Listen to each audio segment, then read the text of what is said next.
Hey everybody, how you doing? This is Oliver Joyce from Whiskeybarrel Studios, and it's been about 1,000 years since the last update. In fact, it's been about 34 days, which is nuts because time just passes like that. And as you can see, I'm really embracing the old salty sea dog look. It is very cold in Australia right now. It is freezing, so embracing the old growing my hair, growing the beard, just till summer. Yeah. Anyway, that's not what this video is about. Of course, fascinating as it is, I wanted to talk to you about Lair of Leviathan. Big dungeon update. So the last month or so, the last video was on Sword and Sandals 3, of course, which is powering along. I've got a lot of art being made for that right now. So I'm not doing any coding on the game right now. Getting all the boss art and everything put together for the game. Helmets, armor sets, some cool stuff for that, which I'll show you in a future video. But right now, that's sort of just taking care of itself, and I'll return to that game at some point once I've got everything to put it all together. But Lair of the Leviathan, which of course is the massive role-playing game that I've been working on about a year now. Can you believe it? It's June. So I started work on this about a year ago. So we're a year into development. It's nuts. And the last sort of, since basically April, I've been working on the dungeons. And I really wanted to show you that today. And so we might as well just jump straight into it. Here, of course, is the in-game editor, which you can, access at any time if you're me, if you're the developer anyway right now. And you've seen this editor stuff before. What I really wanted to focus on, go to the Dungeons tab, load the Dark Dungeon. This is the dungeon editor that I've been building in the last few months, and it is still a work in progress. There's still more I need to do, but here's a little dungeon I've been putting together, and I'll show you how it works. It's quite cool. So you can, of course, add lights to the scene. Here's light number 3 now, just showing off that little cauldron there. Light number 2, we can move over there.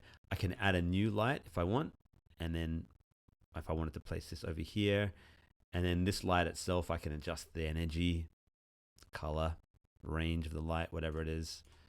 You can make it a weird blue light, and then that comes to give it a blue tinge. David and I decided that we really want to be a bit subtle with the lighting. We didn't need to have full-on crazy colored lights in this game, but they are there if we do need it. And you can also change the dungeon ambiance, the ambience. So if I put this way up, this is basically what David gave me. You can still see the lights. They do affect. That one's quite a bright light. What we'll do, though, we'll destroy that light because I don't really want that one. But you can see how much ambience. You can turn the ambience right down so it's really dark. If you wanted a full-on dark cave, and there you see how that works. And the shadows are really cool. The shadows actually, you see shadows impact the lights and so on. So I've put some cool lighting in that there, which is pretty cool. In general, I'm going to keep the ambience at about whatever it was, 50-something%.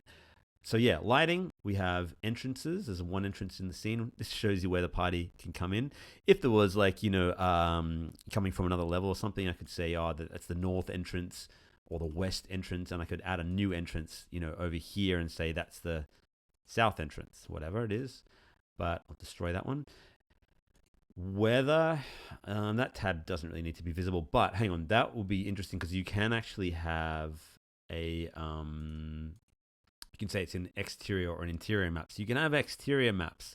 These dungeons can be like buildings in a swamp or whatever, and therefore you want your weather. You could say if it's snowy or dusty or whatever it is. You can also add props and rooms to the dungeon. So if I click on, let's say we have the narrow passage here, right? When I click on it, I can actually alter. Well, you know what? Let's make a new room because these ones are already kind of set. So we're going to go new prop, and it's not a door, it's a room. So I move this room over here. I can then drag the room around like this, and I can say move it there to snap to that. I can say put some walls up here, actually put it to there, and you can say wall here, wall like that if you wanted to. Wall here, wall there, wall there, wall there. Right, then we have a room, and I can connect that room to this one if I wish to by sort of going like that. Now, how cool is that? We now have a really easy modular sort of room system that it's really easy for me to go, add a room when I want. I can add a new light, chuck that light in there. Can add other props as well. First, actually, you know what? You can add decals to the room. So I can go, let's put in a cheese wheel. That's in that room. I've added to the other room. Put it in this one. I shall destroy that one because I want it as part of this room. Because when you select the room first, you're going to select it like here. You can see a list of all the rooms here. You can go to the narrow passage. This one's just called room, but we're going to call it room. This can be like the room of doom. Because that's, yep. Why not, right? What else can do? You can say... You can change the theme of the room, but I'm not going to do that right now. That'll allow us to sort of change the tile set we're using. Still a bit... so yeah, that's a bit clunky there. So anyway, still work in progress, but let's add a decal to this room. Add a decal. The lump of cheese, the cheese wheel there. You can add a goblet that's kind of fallen over. We can also say if this decal is like a floor texture. So I can say this is some... a blood stain. This is flat, and that means it goes underneath people. Otherwise, the items have kind of Y sort, and you can see it goes behind or in front of the other item. Better example of that might be with this thing here. So you can see that there. See the goblet is behind there, and now it's in front of it. So it's cool. It's got built-in Y sorting. You can add animated decals. Right now, we've only got those cauldron things.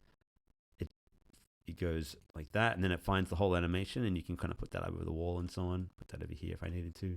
But I'm going to destroy that one. And we can also add obstacles. Right now, I've changed it into an obstacle. Should have done that. Oops. I changed the room into that. That's fine anyway. I've got to put these little sort of things in my say, hey, don't change that if it's already built. That's why I'm saying it's a work in progress. But it's fit for purpose right now. And over time, I will improve it as we go. I'll save that. I could add a new prop, which I'll do that, and I'll make that an obstacle. Right now, the only obstacles you can have are pillars. It doesn't go behind there yet, but that does work. There's a pillar there. You can add traps. Don't work yet, but let's go new prop. Door, yeah. So you can put a door there. You can change the textures of the door. What's the picture, the closed picture? What's the open picture? So when we have different images for the doors, you can add them there, and you can of course name that door whatever you want. Wooden door. I can also say, is this door closed or open to start with? Is it unlocked or locked? That kind of thing. And also, just to make some more cool stuff, so if I go back, save that, load it up again, module, we can add in points of interest. So if you notice down here, there's one point of interest here. And this one shows you like when it becomes visible, if there is an icon to be shown. When it actually triggers is that purple one. You can say this triggers when they get within that radius, or that one, whatever it is. Then you can link encounters to it. And I go, right, these are the encounters that I've made. This one's called Talking About the Undead, Talking Undead. You can edit that. And it says, do a comment. Barnes, who's in the party. These are the characters in the party right now. Remain vigilant. I sense there may be undead nearby. Then the main character is your hero, says the air down here reeks of death. Then the dwarf Stoutbed says you're both cowards, only if he's in the party. We can, of course, change that to go like gain items, play a sound effect, do a skill check, change the game music, assign a quest if time of day is something. This is really powerful encounter editor that I've been working on ever since the game started, and I've been doing that for quite a while. But it now works seamlessly with the region maps. The Valley of Yore. You can add these point of interests here. This is the one that says, basically says, you know, enter the dungeon. That one's a conversation one. That's enter the town. And they all work, you know, with the town itself or the dungeons and everything. So now that's all done, I'll show you the dungeon itself. But first, let me give a quick shout out to my hearty band of Patreons: Lemonade Joe, BGP, Cavity Number 1, Dane Simoneau, Brandon K, Noah Gudajan, XUp, Omega, Jeffro of Hex 3D, Hopeless, Valenwed, Evan, Martin Chalupsky, and Seth Drabitko. You guys, of course, are going to be part of the Lair of the Leviathan experience, either through a portrait or a tombstone or a book that you write, whatever it is. Once we start getting the content happening, you know, probably after I've done the demo and everything, yeah, you'd be getting involved. Also, you know, be getting the private beta test of the game and everything, Steam keys and stuff. So if you want to be a Patreon and support me, you know, I say the channel is basically me and Whiskeybarrel Studios, then yeah, there's a link below. Much appreciated, as always. As we jump back into the game, and this is the cool new updated game map that David's been working on. David's been doing a ton of work on character art, animations, really nice sort of updates to the figurines. There's a lot going on, and that's another video in itself. But he's also updated the map with some really cool new castles, mines, and just places to explore, little ruins and stuff like that. And so as you can see, this beautiful map is getting more and more fantastic as we go along. You know, characters can move around. We have them moving. Oh yeah, this is just that conversation system. When you're on the overland map, they have little chats like that. You can click somewhere with a mouse to go to it. The little flag there. But we're going to go to here. You are entering the dungeon. And this, of course, is the dungeon we put together. There'll be a staircase or something like that. So here's our heroes. You can move with the with the arrows, or you can click to go somewhere. Those little dots tell you where you're going, of course. They should disappear. They're not disappearing when you use the keyboard yet, but that's a little bug I introduced this morning, which I'll fix soon. When you're in a room, there's also Y sorting, so they can go behind things. And the party sort of moves around individually, and then when they land, you know, when they finish their movement, they form out. When they get near a wall, they bunch up. Or an object like that, they can't go past that table. You can't go there. He did sort of walk a little bit around it, but you know, a little bit, it's fine. They bunch up when they're in between spaces, which is, I'm pretty proud of that. That's kind of cool. Same with when they go here, they bunch up. When the white walls here, they bunch up like that. It's really cool.